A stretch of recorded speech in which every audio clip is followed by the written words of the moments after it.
Hello friends, उड़ान IAS academy के e learning platform आप सभी का स्वागत है। आज का हमारा टॉपिक है ब्रेडन वुड्स समझौते के उस दो युग्म संतानों के बारे में हम पढ़ेंगे जिसने विश्व की अर्थव्यवस्था को एक नया पहचान दी। ठीक है, तो ब्रेडन वुड्स समझौते की दो जुड़वा संतानें बोला जाता है किसको? वर्ल्ड बैंक और आईएमएफ को। तो आज का हमारा टॉपिक इसी पर रहेगा कि वर्ल्ड बैंक क्या है, कैसे कार्य करता है, ठीक है, और आईएमएफ के ऊपर रहेगा कि आईएमएफ क्या है, कैसे कार्य करता है। ठीक है, आइए तो सबसे पहले हम देखते हैं वर्ल्ड बैंक के बारे में कि वर्ल्ड बैंक जो है होता क्या है, इसकी स्थापना कब हुई, ठीक है, इसका मुख्यालय कहाँ है, ठीक है, इसके कार्य क्या है, उद्देश्य क्या है, इस सब चीज के बारे में हम आज पढ़ेंगे। ठीक है, तो वर्ल्ड बैंक की स्थापना की बात की जाए तो वर्ल्ड बैंक की स्थापना जुलाई 1945 से हुई थी। ठीक है, इसके इतिहास के बारे में अभी हम विस्तार से चर्चा करेंगे। ठीक है, तो वर्ल्ड बैंक की स्थापना कब हुई? जुलाई 1945 में वर्ल्ड बैंक की स्थापना हुई है। मुख्यालय इसका कहाँ है? Washington DC. ठीक है, वाशिंगटन डीसी अमेरिका का एक शहर है जहां वर्ल्ड बैंक का क्या है? मुख्यालय है। ठीक है, इसके प्रमुख कौन है? वर्तमान में इसके प्रमुख है डेविड मालपास। ठीक है, सदस्यता कितनी है इसकी? वर्तमान में अगर आपको वर्ल्ड बैंक की सदस्यता पूछे तो आपको याद रखना है 189 देश जो है इसके सदस्य है। ठीक है, यहां ऐसा क्यों लिखा है? आईबीआरडी और आईडीए, ये मैं अभी बताऊंगा आपको। ठीक है, अब एक सिंपल सा देखो कि वर्ल्ड बैंक जो है उसका एक सिंपल सा उद्देश्य क्या है। तो इसका एक उद्देश्य क्या है? जो देश है, इसके जो सदस्य राष्ट्र है, उसका पुनर्निर्माण करना और उसका विकास करना। ठीक है, तो हम देखते हैं कि वर्ल्ड बैंक की जरूरत हमको क्यों पड़ी। ठीक है, इसकी संकल्पना क्यों लाया गया। ठीक है, तो द्वितीय विश्व युद्ध के दौरान, ठीक, द्वितीय विश्व युद्ध के दौरान जो भी देश युद्ध में शामिल थे, ठीक है, उनकी आर्थिक संरचना को सुधारने और देश के विकास के लिए सबसे पहले ब्रेडन वुड्स समझौता हुआ। सबसे पहले क्या हुआ? ब्रेडन वुड्स समझौता। ब्रेडन वुड्स समझौता ये कब हुआ? सन 1944 में ब्रेडन वुड्स समझौता हुआ, जिसका उद्देश्य क्या था? जो द्वितीय विश्व युद्ध में शामिल देश थे, ठीक है, उनका आर्थिक विकास करना। ठीक है, उनके जो युद्ध पीड़ित अर्थव्यवस्था है उसको एक संयमित और अनुकूल अर्थव्यवस्था में बदलना। ठीक है, तो इसके लिए एक ब्रेडन वुड्स समझौता हुआ। इस ब्रेडन वुड्स समझौतों में दो चीज निकल के सामने आया, एक सामने आया वर्ल्ड बैंक और दूसरा सामने आया आईएमएफ। ठीक है, तो इसलिए इन दोनों संस्थाओं को, ठीक है, वर्ल्ड बैंक और आईएमएफ, इन दोनों संतानों को ब्रेडन वुड्स समझौते का जुड़वा संतान कहा जाता है। ठीक है, तो कई बार ये पूछा जा चुका है कि ब्रेडन वुड्स समझौते का जुड़वा संतान किसको कहते हैं। तो आपको याद रखना है कि वर्ल्ड बैंक और आईएमएफ दो ऐसी संस्था है जिसको ब्रेडन वुड्स समझौते की जुड़वा संतान के रूप में जाना जाता है। ठीक है, ये दो संस्थाएं ऐसी संस्था है जिससे हर देश, चाहे विकसित हो, विकासशील हो, अल्प विकसित हो या अतिरिक्त पिछड़े देश हो, हर देश क्या चाहता है? इन दो संस्थानों का सदस्य बनना चाहता है और हर देश चाहता है कि हमें यहां से सहायता प्राप्त हो। प्रारंभ में जब ब्रेडन वुड्स समझौता हुआ तो वर्ल्ड बैंक जो है वो आईबीआरडी के रूप में गठित हुआ था। किसके रूप में गठित हुआ था? आईबीआरडी। ठीक है, किसके रूप में गठित हुआ था? आईबीआरडी के रूप में गठित हुआ था। ठीक है, आईबीआरडी मतलब क्या है? International bank for reconstruction and development. ठीक है, आईबीआरडी का फुल फॉर्म क्या है? International bank for reconstruction and development. ठीक है, यहां आप लिख सकते हो international bank for reconstruction and development. ठीक है, तो प्रारंभ में जब हमने ब्रेडन वुड्स समझौता किया तो हमने सबसे पहले क्या बनाया था? आईबीआरडी बनाया था। ठीक है, इसी को आप अभी विश्व बैंक के नाम से जानते हो। ठीक है, इसके साथ विश्व बैंक में 4 और संस्थाएं हैं आईबीआरडी के साथ, मतलब टोटल इसमें कितनी संस्थाएं हैं? 5 संस्थाएं हैं। ठीक है, शुरुआत कहां से हुई थी? आईबीआरडी से इसकी शुरुआत हुई थी। ठीक है, international bank for reconstruction and development. ठीक है, तो हम अगर आगे देखें तो आपको दिखेगा ये 5 समूह। ठीक है, ये जो पांचों समूह है वो क्या है? वर्ल्ड बैंक के समूह है। ठीक है, तो सबसे पहला हम स्टार्ट करते हैं क्या? आईबीआरडी। ठीक है, international bank for reconstruction and development. ठीक है, तो प्रारंभ में इसको क्यों बनाया गया था, जो युद्ध पीड़ित देश थे, ठीक है, जो भी द्वितीय विश्व युद्ध में शामिल देश थे, उनके युद्धकालीन अर्थव्यवस्था को शांतिकालीन अर्थव्यवस्था में बदलने के लिए इसे बनाया गया था, ठीक है। लेकिन वर्तमान में क्या है, IBRD जो है वो सभी देशों का बैंक है, ठीक है, सभी देशों का बैंक है। कहने का मतलब ये विकसित देशों का भी बैंक है, ठीक है, ये विकासशील देशों के लिए भी काम करता है, ये अल्प विकसित देशों का भी बैंक है, और ये जो पिछड़े देश हैं उनके लिए भी काम करता है, ठीक है। प्रारंभ में लेकिन क्यों बनाया गया था, जो द्वितीय विश्व युद्ध में शामिल विकसित देश थे, ठीक है, उसके लिए इसको क्या गया था, बनाया गया था IBRD को ब्रेटन वुड्स समझौते के तहत। लेकिन ये वर्तमान में सभी देशों के लिए कार्य करता है, चाहे वो विकसित हो, विकासशील हो, अल्प विकसित हो या पिछड़े देश हो, ठीक है। IBRD के बारे में अब आपको जानना क्या क्या है, ठीक है। स्थापना कब हुई थी अगर कोई पूछे तो स्थापना तो सेम है, क्योंकि यही विश्व बैंक का मेन संस्था है, 1945, ठीक। IBRD करता क्या है, ठीक है, IBRD क्या करता है, ऋण देता है, ठीक है, ऋण तो पूरा विश्व बैंक देता है, लेकिन IBRD ऋण किस चीज के लिए देता है, ठीक है, IBRD ऋण दो चीज के लिए देता है, ठीक है, एक प्राकृतिक संसाधनों के विकास के लिए, ठीक है, प्राकृतिक संसाधनों के विकास के लिए, ठीक है, और एक भौतिक संसाधनों के विकास के लिए, ठीक है। तो IBRD के बारे में आपको क्या जानना है कि ऋण देता है, ठीक है, बैंक है, विश्व बैंक है, सभी बैंक ऋण देते हैं, ठीक है, ये भी देगा, IBRD भी देगा, ठीक है। लेकिन IBRD किस चीज के लिए ऋण देगा, प्राकृतिक संसाधन और भौतिक संसाधनों के विकास के लिए, ठीक है। जैसे कि IBRD आपको ऋण देगा सिंचाई व्यवस्था के लिए, ठीक है, सड़कों के निर्माण के लिए, जल संसाधनों के निर्माण के लिए। तो इस तरीके से प्राकृतिक और भौतिक संसाधनों के लिए ऋण उपलब्ध कराता है विश्व बैंक की एक संस्था जिसका नाम है IBRD, ठीक है। खनन कार्य के लिए ऋण उपलब्ध कराएगा आपको, ठीक है। तो इस प्रकार ये प्राकृतिक और भौतिक संसाधनों के लिए ऋण उपलब्ध कराता है IBRD, ठीक है। ऋण उपलब्ध कैसे कराता है, क्या है इसकी शर्तें, ठीक है। तो IBRD जो है वो 30 वर्षों के लिए आपको ऋण उपलब्ध कराएगा। कितने वर्षों के लिए, 30 वर्षों के लिए आपको ऋण उपलब्ध कराएगा। और ब्याज की दर क्या होगी, 4 से 5% इसका ब्याज का दर होता है, ठीक है। इतना समझ में आया। तो आपको IBRD के बारे में अगर कोई पूछे तो आपको इतना लिखना है, जुलाई तो स्थापना तो सेम है 1945, आपको लिखना है क्या, इसका फुल फॉर्म क्या है, international bank for reconstruction and development, ठीक है। ये क्या करता है, ऋण प्रदान करता है, क्या चीज के लिए ऋण प्रदान करता है, प्राकृतिक और भौतिक संसाधनों के विकास के लिए ऋण प्रदान करता है, जैसे कि परिवहन, सिंचाई, सड़क, खनन, ठीक है। कितने वर्षों के लिए ऋण प्रदान करता है, 30 वर्षों के लिए ऋण प्रदान करता है। ब्याज की दर क्या होती है, तो 4 से 5% ब्याज की दर होती है। अब हम आते हैं दूसरा नंबर का संस्था वर्ल्ड बैंक के, जिसका नाम है क्या, IDA, इंटरनेशनल डेवलपमेंट एसोसिएशन, ठीक है, अंतरराष्ट्रीय विकास संघ, ठीक है। यहां आप लिख लो इंटरनेशनल डेवलपमेंट एसोसिएशन, ठीक है, अंतरराष्ट्रीय विकास संघ IDA, ठीक है।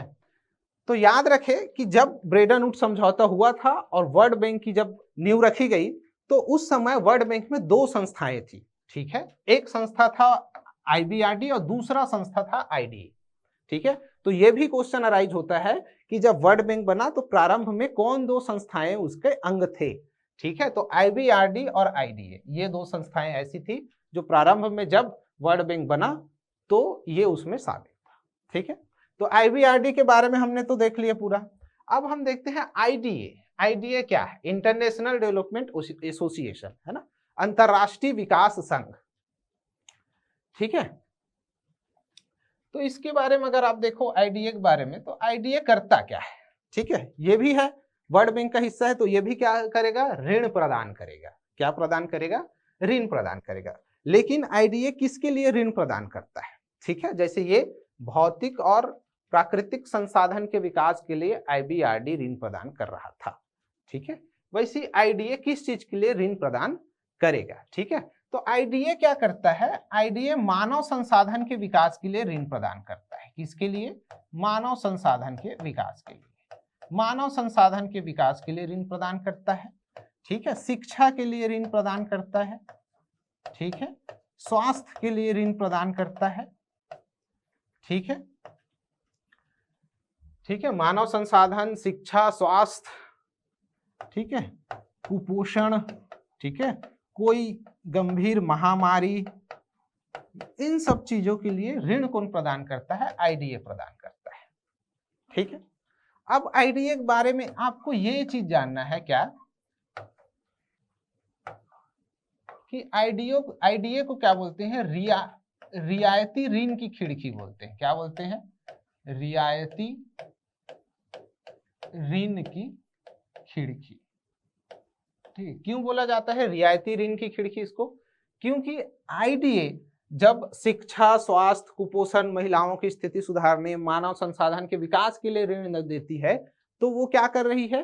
वो पूरे विश्व का विकास में भागीदारी बन रही है। ठीक है, तो ये क्या करती है? 0% ब्याज दर पर ऋण उपलब्ध कराता है आईडीए। ठीक है, 5 समूह है वर्ल्ड बैंक के, उसमें आईडीए एक ऐसी संस्था है जो 0% ब्याज पर आपको ऋण उपलब्ध कराएगी, इसलिए आईडीए को रियायती ऋण की खिड़की कहते हैं। ठीक, तो ये क्वेश्चन अक्सर अराइज हो सकता है कि विश्व बैंक के कौन से भाग को या कौन से संस्था को रियायती ऋण की खिड़की कहा जाता है? तो आपको याद रखना है आईडीए, इंटरनेशनल डेवलपमेंट एसोसिएशन, अंतरराष्ट्रीय विकास संघ को हम क्या कहते हैं? रियायती ऋण की खिड़की कहते हैं। क्यों कहते हैं? क्योंकि ये इन सब चीजों के लिए, मानव संसाधन का विकास, शिक्षा, स्वास्थ्य, कुपोषण, महामारी से लड़ने, ये सब चीज के लिए क्या देता है? 0% ब्याज दर पर ऋण उपलब्ध कराता है। तो ये हम दोनों देख लिए क्या? आईबीआरडी पूरा हम देख लिए, फिर आईडीए पूरा देख लिए, है ना? हमने अभी क्या देखा? आईबीआरडी के बारे में देखा पूरा और आईडीए के बारे में देखा। ठीक है, अब हम देखेंगे आईएफसी के बारे में। ठीक है, इंटरनेशनल फाइनेंस कारपोरेशन। ठीक है, आईएफसी क्या है? International finance corporation. ठीक है, इंटरनेशनल फाइनेंस कारपोरेशन। ठीक है, आईएफसी क्या है? International finance corporation. आईएफसी क्या करता है? ठीक है, आईएफसी जो है इन दोनों समूहों से एकदम अलग है। आईएफसी क्या करता है? आईएफसी जो है किसी देश को ऋण प्रोवाइड नहीं करता। ये क्या करता है? किसी परियोजना में खुद अपना निवेश करता है। कोई भी परियोजना जैसे चल रहा है, परिवहन को लेकर, सिंचाई को लेकर, ठीक है, तो उस परियोजना में खुद पैसा लगाता है। कौन? आईएफसी। ठीक है, जैसे कि आप एग्जाम्पल में लिख सकते हो, भारत देश के हैदराबाद में, ठीक है, जो बना है, ठीक है, हैदराबाद का ग्रीनफील्ड एयरपोर्ट, ग्रीनफील्ड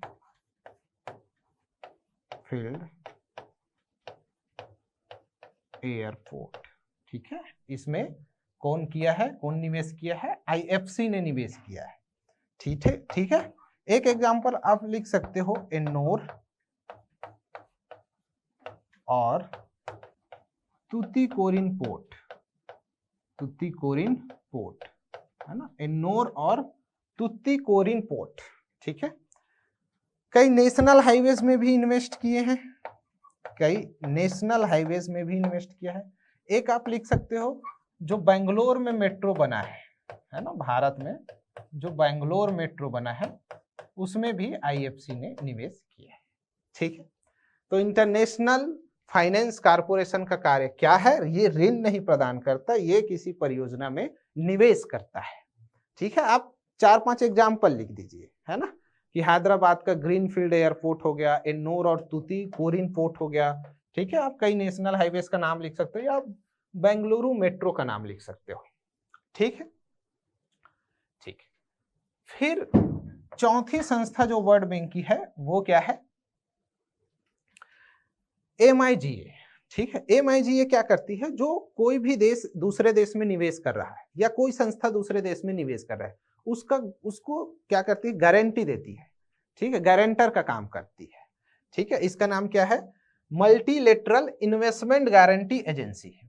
ठीक है, मल्टीलेटरल इन्वेस्टमेंट गारंटी एजेंसी। ठीक है, multilateral investment guarantee agency, MIGA। ठीक है, ये क्या करती है, कोई भी देश अगर दूसरे देश में निवेश कर रहा है या कोई भी कंपनी किसी और देश में निवेश कर रहा है तो उसके गारंटर का काम करता है MIGA। ठीक है, इसकी स्थापना आपको जानना है कि 1988 में इसकी स्थापना हुई।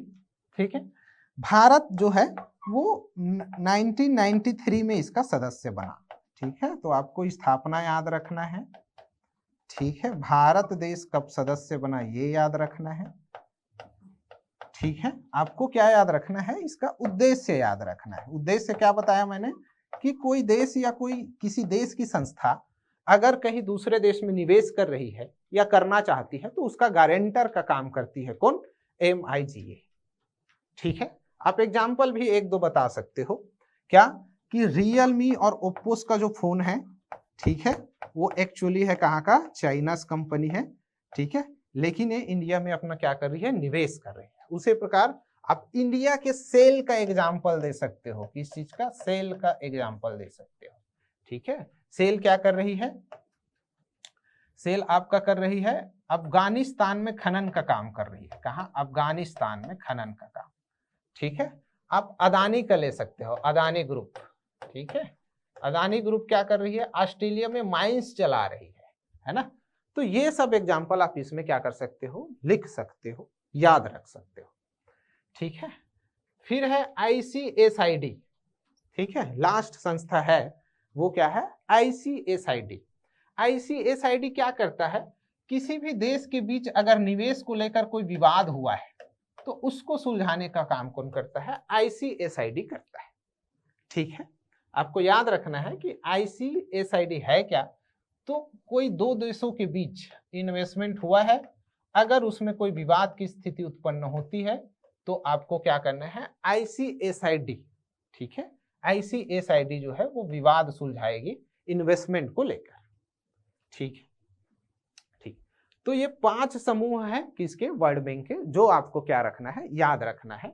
ठीक है, IBRD, RDA, IFC, MIG, ICSID। ठीक,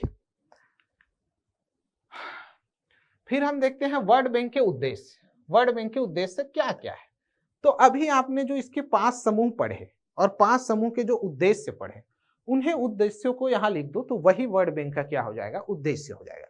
जैसे पहले हमने क्या पढ़ा था, IBRD पढ़ा था।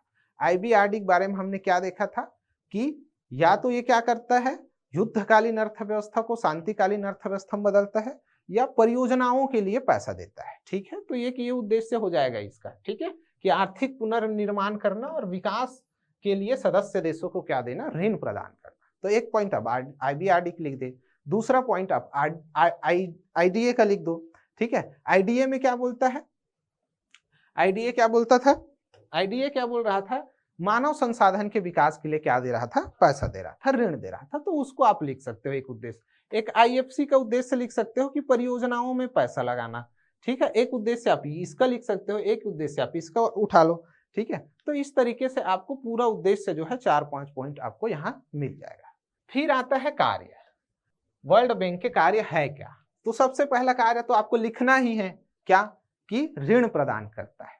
ठीक है, तो आपको यहाँ लिखे मिलेगा कि अल्प विकसित राष्ट्रों को ऋण उपलब्ध कराना। ठीक है, तो ज्यादातर वर्ल्ड बैंक की कोशिश क्या होती है, जो अल्प विकसित राष्ट्र हैं, ठीक है, उनको ऋण जो है वो उपलब्ध कराना ताकि उनकी आर्थिक समृद्धि हो। ठीक है, फिर एक कार्य लिख सकते हो कि किसी भी परियोजना की पूर्ति के लिए ऋण उपलब्ध कराना। कोई भी परियोजना है उसकी पूर्ति के लिए ऋण उपलब्ध कराना। जैसे छत्तीसगढ़ में हमारा क्या चल रहा है, चिराग परियोजना है ना, किसानों की आय दुगुनी करने के लिए क्या चल रहा है, चिराग परियोजना। ठीक है, तो इस चिराग परियोजना में 500 करोड़ की राशि कौन दे रहा है, वर्ल्ड बैंक दे रहा है।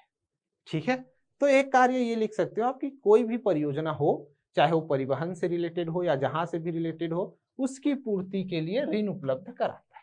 एक कार्य आप लिख सकते हो कि जो निजी निवेशक है, जैसे आप उदाहरण दे सकते हो अदानी ग्रुप का, ठीक है ना, जो निजी निवेशक है उसको अपनी गारंटी पर ऋण प्रदान करता है, ठीक है। एक उद्देश्य, एक कार्य इसका क्या है, अर्थव्यवस्था में सुधार लाना, ठीक है। कैसे अर्थव्यवस्था में सुधार लाना, अगर किसी देश को ऋण दे रहा है, ठीक है, तो उन ऋण को क्या करेगा, लगाएगा, अपने परियोजनाओं में लगाएगा, ऐसी जगह लगाएगा जहां से वो सोर्स निकाल सके, और उसके बाद क्या होगा, उसका अर्थव्यवस्था में सुधार होगा। तो ये भी एक उद्देश्य होता है वर्ल्ड बैंक का, ठीक है। जैसे अभी श्रीलंका की स्थिति है, वहां की अर्थव्यवस्था को सुधारना है, ठीक है। तो अगर श्रीलंका जो है वर्ल्ड बैंक के पास जाता है तो उसको अर्थव्यवस्था सुधारने के लिए वो क्या देगा, पैसा देगा, ठीक है। भारत देश के साथ हुआ था कब, 1990 में, ठीक है, 1990, जिसके तहत 1991 में हमने क्या लाया, एलपीजी, ठीक है। तो एलपीजी हमने क्यों लाया, ठीक है, एलपीजी क्यों लाया, क्योंकि हमारी अर्थव्यवस्था को सुधारने के लिए हमने क्या किया था, वर्ल्ड बैंक और आईएमएफ से क्या लिए थे, ऋण लिए थे। तो उन्होंने कुछ शर्तें रखी जिसके बेसिस पे हमने क्या किया, एलपीजी लाया था, ठीक है। तो अर्थव्यवस्था में सुधार लाना, ठीक। एक तकनीकी रणनीति और नीतिगत सहायता प्रदान करना, ठीक है, तकनीकी रणनीति प्रदान करना और नीतिगत सहायता प्रदान करना, किस चीज के लिए, अर्थव्यवस्था में सुधार के लिए। अब आते हैं वर्ल्ड बैंक की संरचना, किसकी, वर्ल्ड बैंक की, वर्ल्ड बैंक की क्या संरचना, ठीक है। कैसा होता है वर्ल्ड बैंक की संरचना, कैसा होता है, कौन कौन अधिकारी होते हैं, कैसे कार्य करता है, ठीक है। तो इसकी संरचना में आपको सबसे पहले बताना है बोर्ड ऑफ गवर्नेंस के बारे में, ठीक है, बोर्ड ऑफ गवर्नर्स के बारे में बताना है। बोर्ड ऑफ गवर्नर्स क्या होता है, इसमें जितने भी सदस्य देश हैं, कितने सदस्य देश हैं, 189 सदस्य देश है ना। तो इन 189 सदस्य देश जो है एक गवर्नर नियुक्त करेगा, कहाँ, वर्ल्ड बैंक में। कितने गवर्नर नियुक्त करेगा, एक गवर्नर नियुक्त करेगा, ठीक है। जो अक्सर कौन होते हैं, अक्सर जो है उस देश के वित्त मंत्रालय का मंत्री होता है, वित्त मंत्रालय का कौन होता है, मंत्री होता है, ठीक है। इसके बोर्ड ऑफ गवर्नर्स में प्रत्येक देश एक गवर्नर की नियुक्ति करता है और एक वैकल्पिक गवर्नर की नियुक्ति करता है, वैकल्पिक गवर्नर। तो अब यहां आपको याद रखना है कि जो गवर्नर रहेगा वो क्या होगा, वित्त मंत्री होगा, और एक जो वैकल्पिक गवर्नर है वो राष्ट्रीयकृत बैंक का सुप्रीमो होगा, जैसे हमारा आरबीआई का अभी जो है वो, ठीक है। तो ये है board of governors. Board of governors क्या करता है, सबसे प्रमुख अंग इसकी संरचना बोर्ड ऑफ गवर्नर्स है, जो वर्ल्ड बैंक के सारे फैसले लेता है, ठीक है। वर्ल्ड बैंक के हर एक फैसला कौन लेगा, बोर्ड ऑफ गवर्नर्स लेगा, क्लियर। फिर आता है एक संचालक बोर्ड। इस संचालक बोर्ड में 24 सदस्य होते हैं, 24, ठीक है, 24 सदस्य इस संचालक बोर्ड में होंगे, ठीक। ये संचालक बोर्ड के 24 सदस्य क्या करेंगे, ये संचालक बोर्ड के 24 सदस्य जो है वो मेन करता धरता रहेगा वर्ल्ड बैंक का, और अपनी रिपोर्ट जो है बोर्ड ऑफ गवर्नर्स को देगा, ठीक है। ये संचालक बोर्ड किसको ऋण देना है, किसको ऋण नहीं देना है, कि कौन सी रियायतों के साथ देना है, क्यों देना है, ये सब जो है संचालक बोर्ड डिस्कस करता है और उस पर एक एजेंडा बनाता है, उसको ले जाता है बोर्ड ऑफ गवर्नर्स में, जहां अगर वो पास हुआ तो आपको ऋण जो है वो प्रोवाइड कराया जाएगा, ठीक। फिर आता है एक ऋण समिति। ऋण समिति क्या करेगा, ठीक है। ऋण समिति देखता है कि कोई देश अगर ऋण मांग रहा है, ठीक है, कोई देश बोलता है कि मुझे 4000 करोड़ ऋण चाहिए, तो वो इसकी जांच पड़ताल करता है कि उस 4000 करोड़ ऋण का आप क्या करोगे, कहाँ इन्वेस्ट करोगे, कैसे करोगे, ठीक है। वो उनसे सवाल करता है ऋण समिति कि आप वापस कैसे करोगे, ठीक। तो ये सब कार्य किसका है, ऋण समिति का है। तो आपको वर्ल्ड बैंक के संरचना में इन तीनों चीजों को याद रखना है, बोर्ड ऑफ गवर्नर्स, संचालक बोर्ड और ऋण समिति। कुछ कुछ समितियां इसमें और भी है, लेकिन वो ज्यादा इंपॉर्टेंट नहीं है, ठीक है। जैसे कि एक समिति है तकनीकी समिति, एक समिति है तकनीकी समिति। ये तकनीकी समिति क्या करता है, जैसे किसी देश ने अपनी परियोजना के लिए पैसा मांगा, ठीक है, जैसे कि सपोज आपको इसरो मांग रहा है, ठीक है, इसरो मांग रहा है कि हमको मंगल में जाना है, इसमें जाना है, उसके लिए ऋण की सिफारिश की है, ठीक है। ये तो क्या करेगा, जो तकनीकी समिति है वो आपका जो प्रोजेक्ट प्रपोजल है उसको भली भांति से चेक करता है कि ये सही होगा, नहीं होगा, या कितना सफल हो सकता है। ठीक है, तो ये है अपना वर्ल्ड बैंक की क्या संरचना। क्लियर? ठीक। फिर हम अगला पॉइंट आते हैं, भारत और विश्व बैंक। ठीक है, तो भारत और विश्व बैंक के बीच क्या संबंध है, कैसे संबंध है, भारत और विश्व बैंक को लेकर अगर कोई क्वेश्चन आता है तो हम उसको कैसे डील करते हैं। ठीक है, तो भारत और विश्व बैंक के बीच अगर आपको लिखना है तो आप पहला पॉइंट ये लिख सकते हो कि भारत जो है वर्ल्ड बैंक के संस्थापक सदस्यों में से एक रहा है। ठीक है, भारत क्या रहा है, वर्ल्ड बैंक के संस्थापक सदस्यों में से एक रहा है। आप ये पहला पॉइंट लिख सकते हो। आप लिख सकते हो कि ब्रेडन वुड्स समझौते में जो 44 देश भाग लिए थे उसमें एक देश क्या था, भारत था, और भारत उन 27 देशों में भी शामिल था जिसने ब्रेडन वुड्स सम्मेलन में हस्ताक्षर किए। ठीक है, आप ये लिख सकते हो कि भारत ने सर्वप्रथम विश्व बैंक से 1948 में कृषि मशीनरी के लिए ऋण प्रदान किया था। ठीक है, विश्व बैंक ने सबसे पहले भारत को 1948 ईस्वी में कृषि मशीनरी की खरीदी और इसके निर्माण के लिए ऋण प्रदान किया था। किसको? भारत। ठीक है, आप भारत और विश्व बैंक के बीच संबंध में एक सबसे अच्छा एग्जांपल दे सकते हो जिसका नाम है सिंधु जल समझौता। ठीक है, जो कब हुआ था? 1960। ये सिंधु जल समझौता कैसे हुआ था? वर्ल्ड बैंक के प्रयास से सिंधु जल समझौता हुआ था। ठीक है, ठीक, तो सिंधु जल समझौता के बारे में जान लो कि सिंधु जल समझौता क्या है। भारत वर्सेस पाकिस्तान के बीच ये समझौता हुआ था। ठीक है, जिसकी अध्यक्षता वर्ल्ड बैंक ने की थी। वर्ल्ड बैंक के सहयोग से हुआ था सिंधु जल समझौता। आपको पता ही होगा कि सिंधु जल समझौता में क्या हुआ था कि सिंधु, ठीक है, झेलम और चिनाब, ये तीन नदियां ऐसी थी। ठीक है, सिंधु, झेलम और चिनाब, ये तीन नदियां ऐसी थी जिसका 80% पानी पाकिस्तान यूज करता है और 20% पानी इंडिया यूज करता है। ठीक है, ये कब डिसाइड हुआ? सिंधु जल समझौता 1960 में। ठीक है, और रावी, व्यास, सतलज, ये तीन नदी ऐसे हैं जिसका 80% पानी इंडिया यूज करता है। ठीक है, और 20% पानी पाकिस्तान यूज करता है। ठीक है, तो ये 6 नदियां हैं जो सिंधु जल समझौता में शामिल थी। ठीक है, ये समझौता वर्ल्ड बैंक के सहयोग से किया गया था। ठीक है, तो अगर भारत और विश्व बैंक के संबंधों को बताता है, पूछता है, तो सबसे अच्छा एग्जाम्पल आपको सिंधु जल समझौते से देना होगा। ठीक है, ठीक है, ठीक। IBRD जब बना था, ठीक है, तो IBRD ने भारत को सहयोग देने के लिए एक भारत सहायता क्लब बनाया। क्या बनाया? भारत सहायता क्लब। आप इसको जरूर याद रखिए कि IBRD ने भारत को सहयोग देने के लिए क्या बनाया है? भारत सहायता क्लब, जिसको क्या बोलते हैं? भारत विकास फोरम भी बोलते हैं। भारत विकास फोरम। ठीक है, इसको क्या बोलते हैं? भारत सहायता क्लब को भारत विकास फोरम भी बोलते हैं। ठीक है, भारत सहायता क्लब को ब्रिटेन, USA, जापान, जर्मनी और फ्रांस, ठीक है, तो ये 5 देश ऐसे थे जो भारत सहायता क्लब के थ्रू भारत देश को क्या करते थे? ऋण प्रदान करते थे। ठीक है, तो आपको ये याद होना है कि भारत देश की सहायता के लिए वर्ल्ड बैंक ने क्या बनाया था? भारत सहायता क्लब। कब बनाया था? ये याद रख लो, 1950 में बनाया था, 1950 में बनाया था। ठीक है, जिसको भारत विकास फोरम भी कहते हैं। मुख्य रूप से भारत सहायता क्लब में कौन कौन से देश हैं? 5 देश हैं, ब्रिटेन, ठीक है, USA, जर्मनी, जापान और फ्रांस।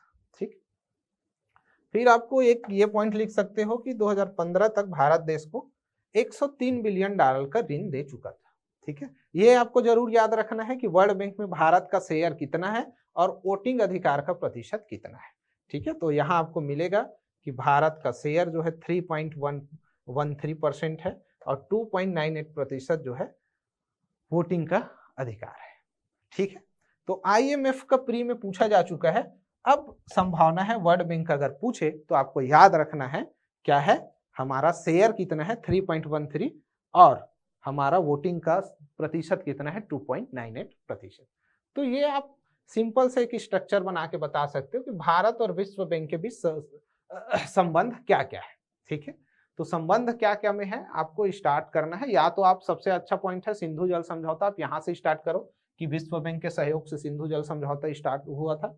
ठीक है, संस्थापक सदस्य था। ठीक है, भारत सहायता क्लब, शेयर वोटिंग का अधिकार, ये सब चीज आप क्या कर सकते हो, लिख सकते हो, है ना। आप चिराग परियोजना लिख सकते हो। ठीक है, जो हैदराबाद का ग्रीन एयरफील्ड बताया, कई नेशनल हाईवेज है, उस सब चीजों में क्या किया है, पैसा लगाया हमारा विश्व बैंक। ये कुछ रिपोर्ट्स हैं विश्व बैंक समूह की रिपोर्ट्स। ठीक है, कौन कौन सा विश्व बैंक जो है कौन कौन से रिपोर्ट्स जो है वो देते हैं। 6 आपको दिखेंगे यहाँ रिपोर्ट्स, जैसे है एक ease of doing business report. ठीक है, ease of doing business report, इसको कौन निकालता है, विश्व बैंक निकालता है। आपको याद रखना है तो याद रख सकते हो कि भारत 63 नंबर में है 2021 के रिपोर्ट में। ठीक है, पहला नंबर आपको याद रखना है तो याद रख लो कि सबसे पहले नंबर में कौन है, न्यूजीलैंड है। ठीक है, तो ये सब आप याद रखिए।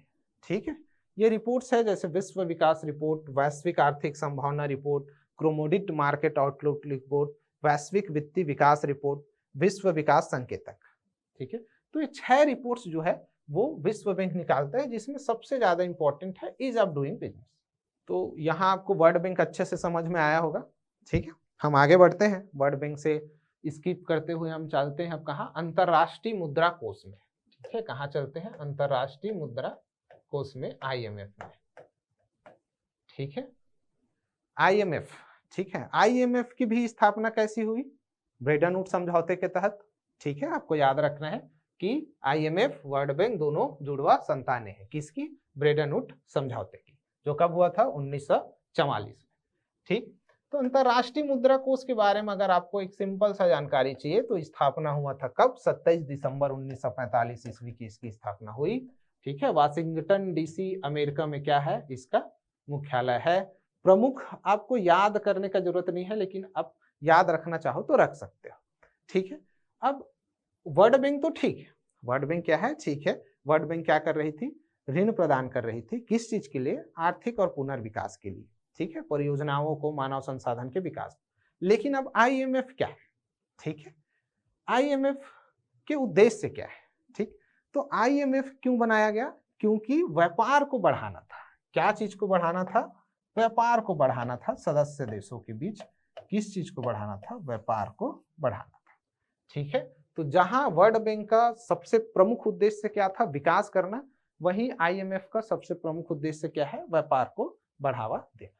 तो IMF के हम उद्देश्यों को देखते हैं कि IMF बना, ठीक है, क्यों बना और इसका उद्देश्य क्या क्या था। ठीक है, तो पहला उद्देश्य इसका क्या है, जो सदस्य राष्ट्र है उसको मौद्रिक सहयोग प्रदान करना। मौद्रिक सहयोग प्रदान करना, दैट मीन्स उसको क्या देना, ऋण देना। क्यों देना, व्यापार को बढ़ावा देने के लिए। ठीक है, तो सबसे पहला उद्देश्य क्या है अंतरराष्ट्रीय मुद्रा कोष का, अंतरराष्ट्रीय मौद्रिक सहयोग को प्रोत्साहन देना। ठीक है, अंतरराष्ट्रीय मौद्रिक सहयोग को प्रोत्साहन देना। ठीक, दूसरा उद्देश्य क्या है, अंतरराष्ट्रीय व्यापार का संतुलित विकास करना। ठीक है, एक उद्देश्य क्या है, विनिमय दरों में स्थिरता बनाए रखना। ठीक है, एक उद्देश्य क्या है, बहुपक्षीय भुगतान प्रणाली को सुधारना। ठीक है, आप ये लिख सकते हो कि जो कुछ राष्ट्र है जिसके भुगतान संतुलन जो है वो असंतुलित है, उसको अनुकूल बनाना। तो IMF के हम देखते हैं अब क्या, प्रशासनिक संरचना। IMF की किसको देखते हैं, प्रशासनिक संरचना को। तो सबसे पहले इसमें भी हम क्या लिखेंगे कि बोर्ड ऑफ गवर्नर्स होगा, जिसमें प्रत्येक देश एक गवर्नर की नियुक्ति करेगा, जो कौन रहेगा, वित्त मंत्री रहेगा, और एक वैकल्पिक गवर्नर की नियुक्ति करना होगा। ठीक है, वैकल्पिक गवर्नर, जो कौन होगा, हमारे देश में कौन है, RBI के प्रमुख है। ठीक है, ये कौन होगा, ये होगा मंत्री, कौन सा मंत्री, वित्त मंत्री। और ये क्या होगा, किसी भी राष्ट्रीयकृत बैंक के सुप्रीमो, कोई भी देश के राष्ट्रीयकृत बैंक के। और हमारे में सबसे बड़ा राष्ट्रीयकृत बैंक कौन है, RBI है, जो क्या है, उसका जो गवर्नर है वो यहाँ का वैकल्पिक गवर्नर रहेगा। ठीक, तो सबसे पहले हम IMF के संरचना में क्या देखेंगे, बोर्ड ऑफ गवर्नर्स। ठीक, फिर आता है एक अंतरराष्ट्रीय मौद्रिक एवं वित्तीय समिति। क्या आता है? अंतर्राष्ट्रीय मौद्रिक एवं वित्तीय समिति। ये क्या करता है? अंतर्राष्ट्रीय मौद्रिक एवं वित्तीय समिति क्या करेगा? ऋण की सिफारिश करेगा। क्या करेगा? ऋण की सिफारिश करेगा या किसी क्षेत्र में व्यापार को बढ़ाने की सिफारिश करेगा। जैसे कि एक 1990-91 के दशक में क्या हुआ या 2000 के दशक में क्या हुआ, तेजी से सेवा क्षेत्र को बढ़ावा मिला। ठीक है, जो सेवा क्षेत्र में जो भी चीज आते हैं उनको तेजी से बढ़ावा मिला। तो ये सब सिफारिश क्या करती है? अंतर्राष्ट्रीय मौद्रिक और वित्तीय समिति जो है सिफारिश करती है। फिर इसकी संरचना में एक आता है विकास समिति। क्या समिति आता है? एक विकास समिति। विकास समिति आता है। ठीक है, विकास समिति। एक और समिति आता है जिसका नाम है तकनीकी समिति।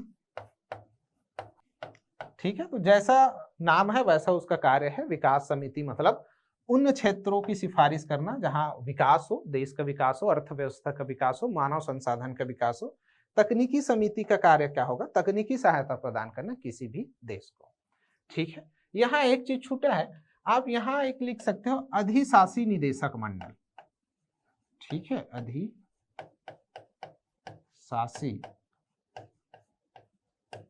निदेशक मंडल। ठीक है, इस अधिशासी निदेशक मंडल में कितने सदस्य होते हैं? 19 + 5, दैट मीन्स 24 सदस्य होते हैं। अब इसको मैं 19 + 5 क्यों लिखा? क्योंकि अधिशासी निदेशक मंडल में टोटल तो 24 होते हैं, लेकिन 5 सदस्य ऐसे देशों द्वारा चुना जाता है जिनका IMF में शेयर अधिक है। ठीक है, जैसे कि USA और चाइना। USA, ठीक है, चाइना, इंग्लैंड, ठीक, जर्मनी और जापान। ठीक है, ये 5 सदस्य ऐसे हैं, ये 5 देश ऐसे हैं जो 5 सदस्य उनका फिक्स रहता है। कहाँ? अधिशासी निदेशक मंडल। अब इन 19 सदस्यों की नियुक्ति जो बचे 189 देश हैं उनमें से लिया जाता है 2-2 वर्ष के लिए। कितने वर्ष के लिए? 2 वर्ष के लिए जाता है। ठीक है, तो ये आपको याद रखना है, अधिशासी निदेशक मंडल। तो संरचना में आपको बोर्ड ऑफ गवर्नर्स के बाद अधिशासी निदेशक मंडल, फिर अंतर्राष्ट्रीय मौद्रिक और वित्तीय समिति, विकास समिति, तकनीकी समिति, ये सब चीज आपको इसकी संरचना क्या कर देना है, बता देना। ठीक है, आगे बढ़े। फिर IMF के हम देखते हैं कार्य। IMF के क्या देखते हैं? क्या कार्य है? किसके कार्य क्या है? IMF के, अंतर्राष्ट्रीय मुद्रा कोष के। तो सबसे पहला कार्य आपको क्या लिखना है कि वैश्विक व्यापार को बढ़ावा देना। सबसे पहला कार्य क्या है इसका? वैश्विक या अंतर्राष्ट्रीय वैश्विक व्यापार को बढ़ावा देना। ठीक है, को बढ़ावा देना, उसको इंक्रीज करना, वैश्विक व्यापार को बढ़ावा देना सबसे पहला कार्य। ठीक, दूसरा विकासशील और अल्प विकसित देशों की ओर, विकासशील और अल्प विकसित देशों की अर्थव्यवस्था में सुधार करना।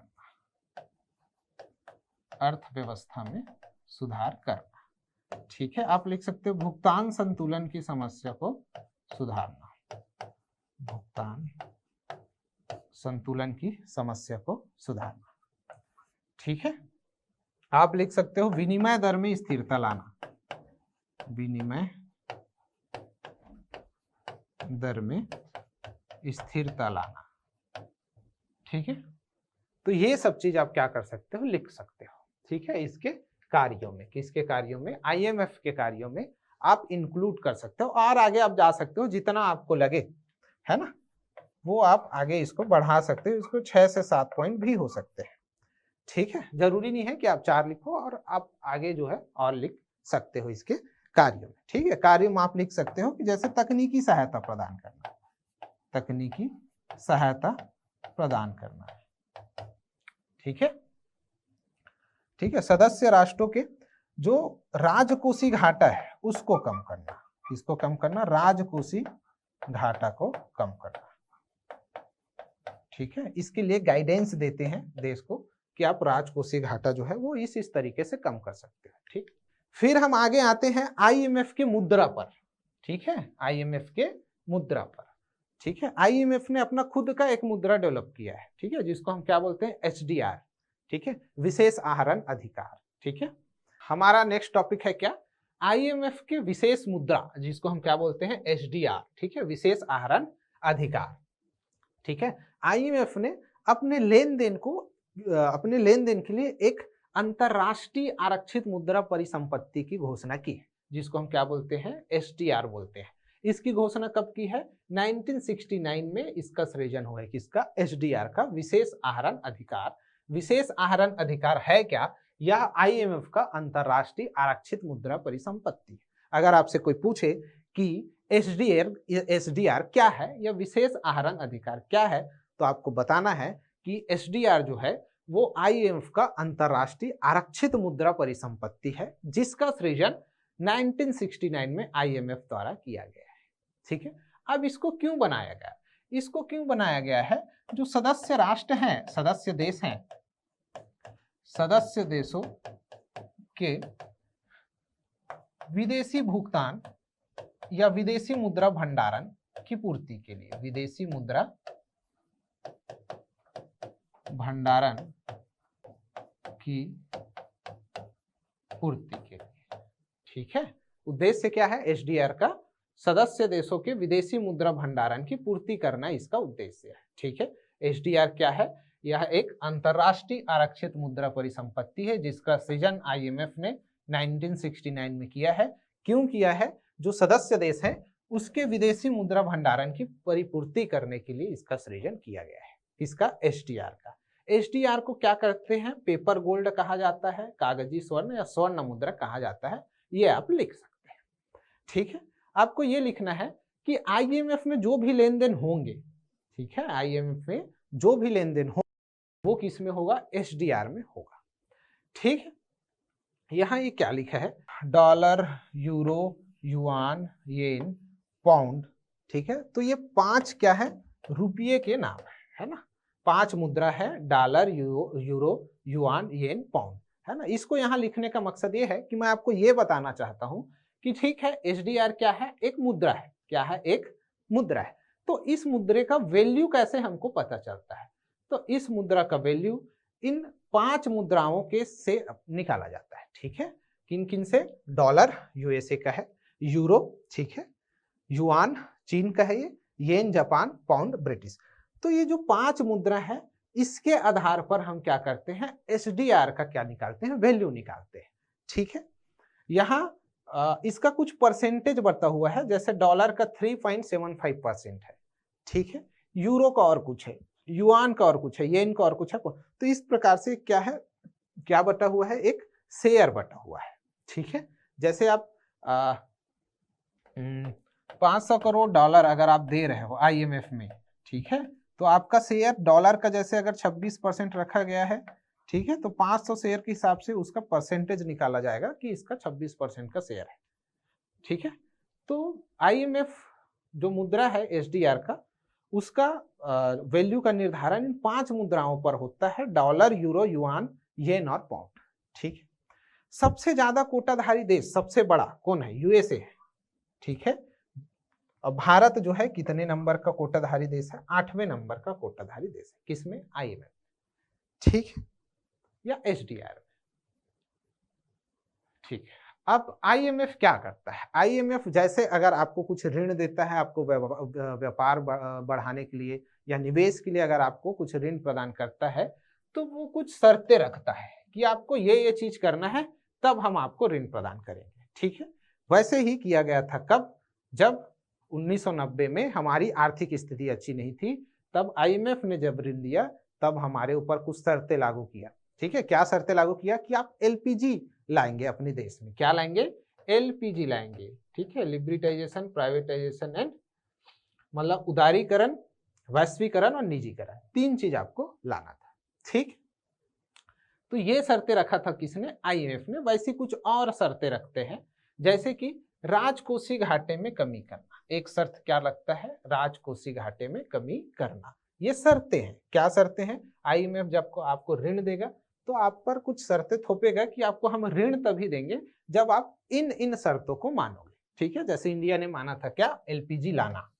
ठीक है, उदारीकरण, वैश्वीकरण और निजीकरण, ये 3 चीज लाया गया था इंडिया की तरफ से आईएमएफ के शर्तों के तहत। ठीक है, एक निजीकरण को बढ़ावा देना। ठीक है, सदस्य देश की मुद्रा को विदेशी लेन देन के लिए नियंत्रण मुक्त करना। ठीक है, ये भी एक शर्त होता है। ठीक है, सरकारी कर्मचारियों की संख्या में क्या करना, कमी करना। ठीक है, ये कहता है कि ज्यादातर आप एडहॉक में सरकारी कर्मचारी रखिए, उसको बहुत ज्यादा रेगुलर ना रखें। ठीक है, सब्सिडी में कटौती की जाए। ठीक है, तो अक्सर हमारा जो सब्सिडी है पीडीएस को लेकर, ठीक है, उस पे क्या करते हैं, पश्चिमी देश जो है अक्सर उसमें आवाज उठाती है कि आपको आईएमएफ से ऋण चाहिए लेकिन आप सब्सिडी बहुत ज्यादा देते। ठीक, ये बोलता है एक लचीले श्रम कानून को लागू करना। ठीक है, इसकी ये कुछ शर्तें हैं, है ना, आपको याद रखना है। ठीक है, 1 2 3 4 5 और 6, इस प्रकार से इसकी 6 शर्तें हैं जिसको आपको याद रखना है। भारत ने भी इसको क्या किया था, शर्त को माना था, एलपीजी लाया था 1991 में। ठीक है, राजकोषीय घाटे में कमी की गई, कमी करने की कोशिश किया गया और उसके लिए क्या बनाया गया, बजट प्रबंधन अधिनियम बनाया गया 2003 में। क्या बनाया गया, बजट प्रबंधन अधिनियम बनाया गया। ठीक है, ठीक है, निजीकरण को बढ़ावा दिया। ठीक है, निजीकरण को बढ़ावा दिया, जो 17 उद्योग भारत सरकार के लिए आरक्षित थे उसके घटाकर कितने कर दिए गए, 3 कर दिए गए। ठीक है, इसको भी भारत देश ने मान लिया था। ठीक है, विदेशी लेन देन को नियंत्रण मुक्त किया है, ये भी सही है। सरकारी कर्मचारियों की संख्या में कमी लाना, सब्सिडी में कटौती और लचीली श्रम सुधारों को लागू करना। ठीक है, तो इतने सब चीज इसकी क्या होती है, शर्ता वाली होती है अगर आप आईएमएफ से क्या लेते हैं, ऋण लेते हैं। ठीक है, अब हमको देखना है कि भारत और आईएमएफ का रिलेशंस कैसा है। ठीक है, कैसे संबंध है, कैसे दोनों एक दूसरे से जुड़े हैं, आईएमएफ हमारे लिए क्या कर रहा है, भारत आईएमएफ के लिए क्या कर रहा है, ये सब चीज हमको अब देखना है। ठीक है, तो जब भी ऐसा क्वेश्चन उठे कि भारत और आईएमएफ में क्या संबंध है या भारत का योगदान क्या है आईएमएफ से या आईएमएफ का योगदान क्या है भारत, तो आपको सबसे पहला लिखना है कि भारत जो है वो आईएमएफ का क्या रहा है, संस्थापक सदस्य रहा है। क्या रहा है, संस्थापक सदस्य रहा है। ये पहला पॉइंट आपको लिखना ही है कि भारत जो है वो आईएमएफ का संस्थापक सदस्य रहा है। भारत उन 44 देशों में से एक है जिसने ब्रेडन वुड्स समझौते पर हस्ताक्षर किए। ठीक है, ठीक। दूसरा पॉइंट आपको लिखना है कि 1990 की हमारी अर्थव्यवस्था को सुधारने के लिए ऋण प्रोवाइड किया, किसने, किसने ऋण दिया, आईएमएफ ने ऋण दिया, जिसके तहत भारत देश में क्या आया, एलपीजी आया।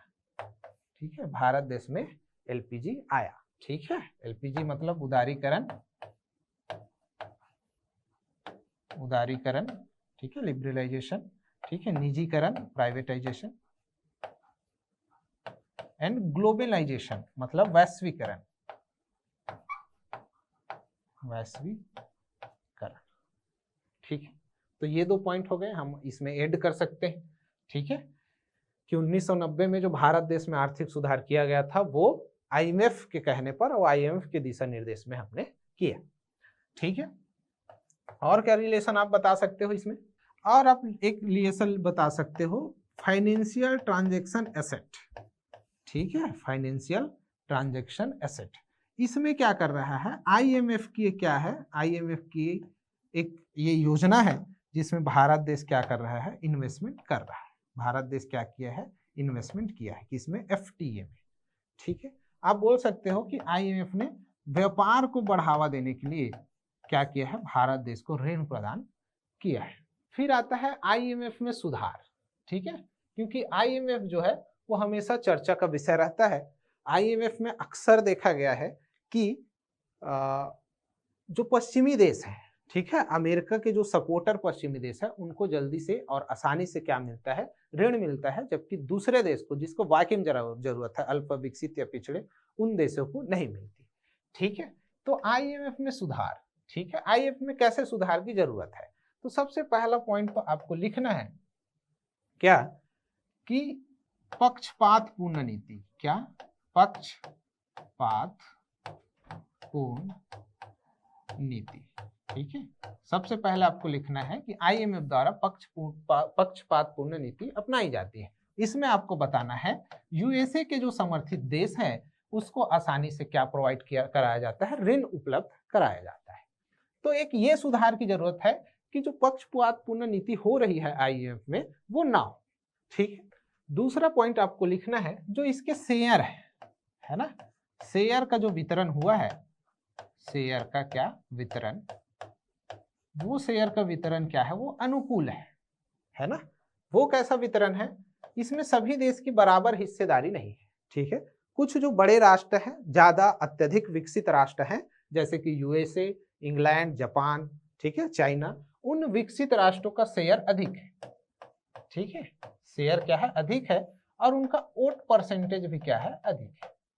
ठीक है, तो आपको ये सुधार करने की जरूरत है कि इसका जो शेयर वितरण है वो वैज्ञानिक तरीके से हो। ठीक है, कोई बड़े देश के पक्ष में ना हो, वैज्ञानिक तरीके से हो। ठीक है, आपको ये लिखना है आईएमएफ में जो दास्ता है उसको कम करना है। दास्ता कहने का मतलब ये है कि आईएमएफ को अक्सर देखा गया है कि ये कैसे काम कर रहा है कि जो बड़े देश बोल रहे हैं, जिनके शेयर अधिक है, ठीक है, वो जो बोल रहे हैं वही काम क्या कर रहा है, आईएमएफ करता है। ठीक है, ज्यादातर ये देखने को मिला है, तो इसलिए इसको इसमें समाप्त करने की आवश्यकता है। ठीक है, इसमें इसके जो कानून है या इसके जो नियम है ना, कानून व नियम, ये क्या है, किसी भी देश पर बाध्यकारी नहीं। ठीक है, किसी भी देश पर क्या है, बाध्यकारी नहीं। तो ये सब पॉइंट्स आप आईएमएफ में सुधार के बेसिस में बता सकते हो कि हम ये स्टेप्स कर सकते हैं। आप एक अधिशासी मंडल को बता सकते हो कि अधिशासी मंडल जो है वो सबसे प्रमुख संस्था है किसका, आईएमएफ का, लेकिन इसमें केवल 24 सदस्य हैं। अधिशासी मंडल जिसमें केवल 24 सदस्य हैं, ये भी एक परेशानी का सबब है। ठीक है, तो आप इसको बता सकते हो कि इसकी सदस्य संख्या बढ़ानी चाहिए। अब हम अभी तक पढ़ लिए वर्ल्ड बैंक क्या होता है, अंतरराष्ट्रीय मुद्रा कोष क्या होता है। ठीक है, अगर हम इन दोनों में अंतर देखें कि क्या अंतर है, किसमें किसमें, विश्व बैंक में और आईएमएफ में क्या अंतर है, तो हमको यहाँ कुछ 2 पॉइंट में लिखा हूं और आप पॉइंट ऐड कर सकते हो। ठीक है, जैसे कि आईएमएफ क्या करता है, आईएमएफ जो है वो अल्पकालीन ऋण प्रदान करता है। ठीक है, जबकि विश्व बैंक क्या करता है, विश्व बैंक दीर्घकालीन ऋण प्रदान करता है। ठीक है, तो सबसे पहला अंतर यह है कि आईएमएफ जो है वो अल्पकालीन ऋण प्रदान करेगा, जबकि विश्व बैंक जो है वो दीर्घकालीन ऋण प्रदान करेगा। ठीक है, आईएमएफ का प्रमुख उद्देश्य क्या है, मौद्रिक सहयोग बढ़ाना, ठीक है, और विनिमय दर में स्थिरता प्रदान करना। ठीक है, मौद्रिक सहयोग बढ़ाना और विनिमय दर में स्थिरता प्रदान करना, इसका 2 प्रमुख उद्देश्य है। लेकिन विश्व बैंक का मौद्रिक सहयोग बढ़ाना वो तो ठीक है, लेकिन विश्व बैंक का एक उद्देश्य क्या है, विकास करना। किसका विकास करना, देश का, मानव का, सबका। ठीक है, तो आप ये पॉइंट्स जो है इसके इसमें अगर अंतर आपको पूछे कभी भी, तो आप इसका अंतर में लिख सकते हो कि अल्पकालीन, दीर्घकालीन, केवल मौद्रिक सहयोग और विनिमय दर, इसका मौद्रिक सहयोग के साथ साथ विकास कार्यों के लिए ऋण प्रदान करना भी। अब आते हैं कुछ प्रश्न लेकर कि आपको किस किस टाइप से प्रश्न पूछा जा सकता है मेंस में, प्री में, इस टाइप से। ठीक है, तो सबसे पहले अगर मैं प्री की बात करूं कि प्री में कौन कौन से क्वेश्चन जो है इसमें से पूछा जा सकता है, किसमें से, वर्ल्ड बैंक और तुम्हारे आईएमएफ से। ठीक है, तो सबसे पहले तो आपको क्या याद रखना है, स्थापना याद रखना है कि किसकी स्थापना कब हुई, है ना।